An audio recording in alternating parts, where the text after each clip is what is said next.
you ever sat in a meeting wondering, why does this person see things so differently? Or left a conversation with a parent feeling like you're speaking two separate languages? What if I told you the answer isn't about what we do, but why we do it? Here's a truth we often overlook. Conflict in schools really starts with disagreements. It starts with a gap in understanding.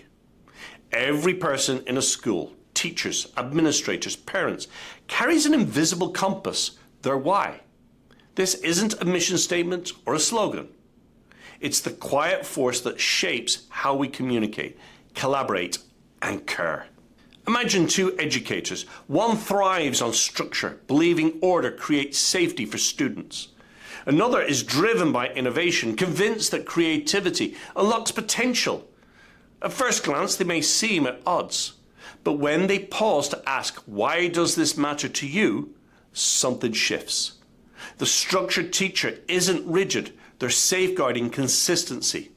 The innovator isn't reckless, they're championing growth. Suddenly, differences aren't an obstacle, they're tools. Schools aren't just buildings, they're a living ecosystem. Think of a forest. Tall pines, creeping ivy, and burrowing animals all play a role. None are right or wrong. They're interdependent. When we dismiss a colleague's why, it's like uprooting a tree because we don't understand its roots. Consider the custodian who fixes a wobbly desk, not just out of duty, but because their why is safety.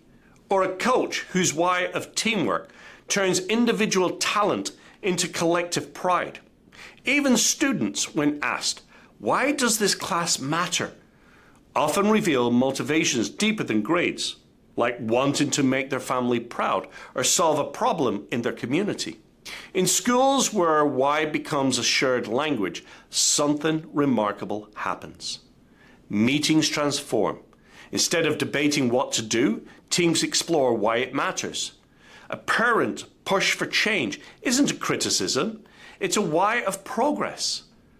A colleague's resistance to new ideas isn't stubbornness, it's a why of protection, desire to honor what already works.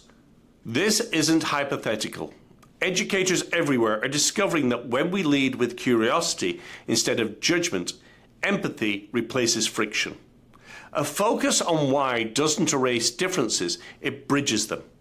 So here's my challenge to you.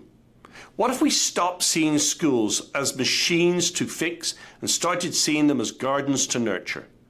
The strongest schools aren't built on perfect policies or latest trends. They're built on purpose. When we anchor our work, understanding the why behind what we do, we don't just coexist, we create something alive, resilient, and extraordinary. Before you leave today, ask yourself, what's my why, and how might knowing someone else's change everything?